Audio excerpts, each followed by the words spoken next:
Copper is essential to the green energy revolution, driving the shift from fossil fuels to electrification.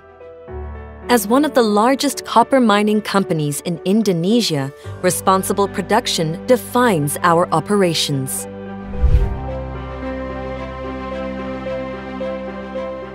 Halo Happy Investor, kembali lagi dengan NH Korindo Sekuritas. Kali ini akan memaparkan salah satu emiten yang akan listing di Bursa Efek Indonesia, yaitu PT Aman Mineral International Tbk dengan kode emitennya AMMN. Kita lihat dulu untuk company profile-nya. Jadi PT Aman Mineral International Tbk merupakan perusahaan holding yang berdomisili di Indonesia dan melakukan kegiatan eksplorasi, pembangunan, penambangan, pemrosesan, serta di masa mendatang pengolahan dan pemurnian di Indonesia melalui perusahaan anak dan entitas asosiasi operasi perseroan. Melalui anak perusahaan PT Aman Mineral Nusa Tenggara, perseroan mengoperasikan tambang tembaga dan emas terbuka yang dikenal sebagai tambang batu hijau di Kecamatan Sekongkang, Kabupaten Sumbawa Barat, Provinsi Nusa Tenggara Barat, Indonesia.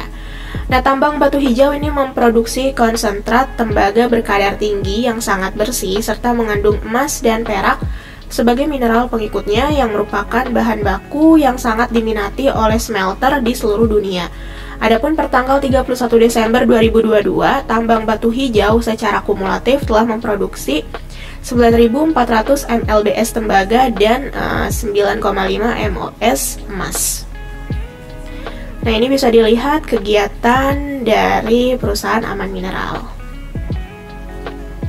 Nah, untuk struktur IPO, jumlah saham yang ditawarkan ini sebanyak 7.287.520.000 lembar dengan persentase IPO-nya 10% dari modal ditempatkan dan disetor penuh setelah penawaran umum.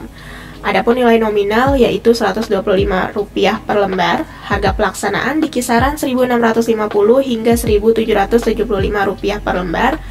Adapun nilai IPO yang akan didapat oleh emiten ini maksimal sebanyak Rp12.935.348.000.000. Adapun penjamin emisinya antara lain BNI Sekuritas, CLSA Sekuritas Indonesia, DBS Vickers Sekuritas Indonesia, dan Mandiri Sekuritas. Kemudian untuk jadwal IPO, masa penawaran awalnya 31 Mei hingga 16 Juni, tanggal efektifnya 26 Juni, masa penawaran umum 28 Juni hingga 3 Juli, tanggal pencatahan 3 Juli, tanggal distribusi saham 4 Juli, dan tanggal pencatatan di Bursa Efek Indonesia yaitu 5 Juli. Kemudian dana hasil IPO secara rinci 1,79 triliun rupiah ini digunakan untuk penyetoran modal kepada Amin melalui pengambil bagian saham baru yang akan diterbitkan oleh PT Aman Mineral Industri atau Amin, yang selanjutnya akan digunakan untuk membiayai pengeluaran modal atas proyeksi smelter yang berlokasi di Dusun Otakeris, Desa Maluk, Kecamatan Maluk, Kabupaten Sumbawa Barat, Provinsi Nusa Tenggara Barat. Kemudian 3,05 triliun rupiah ini digunakan untuk melunasi utang kepada PT Aman Mineral Nusa Tenggara.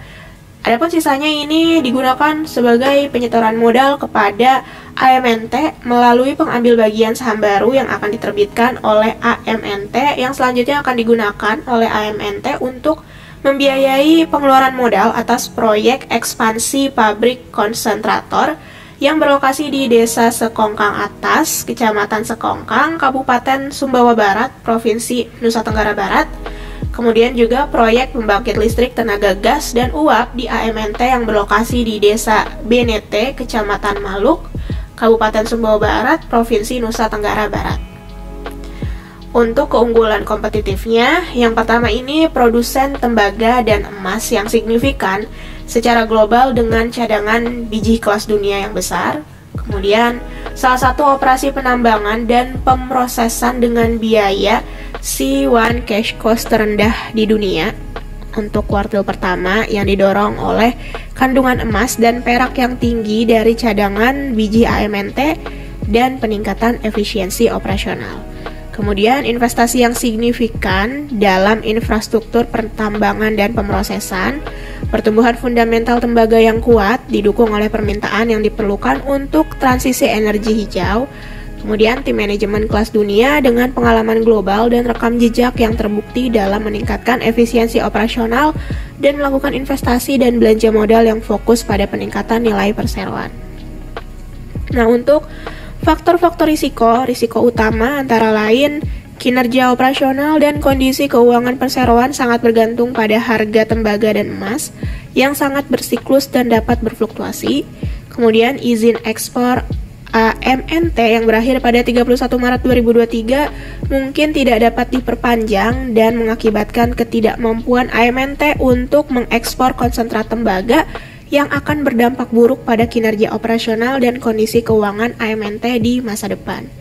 Nah, kemudian untuk risiko usaha ini terbagi dua bagi perseroan.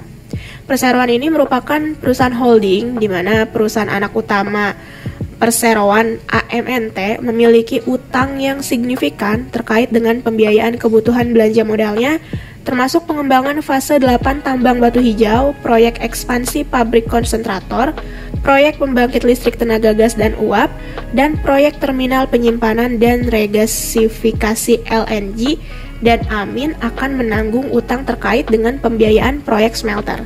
Aset material perseroan adalah saham perseroan dalam AMNT dan Amin. Kemudian dan lain sebagainya.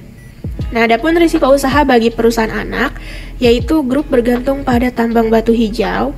Untuk sebagian besar pendapatan usaha dan arus kas grup, keterlambatan atau kesulitan yang dihadapi dalam kegiatan operasional tambang batu hijau akan berdampak material dan merugikan terhadap kinerja operasional, kondisi keuangan, dan keberlanjutan grup.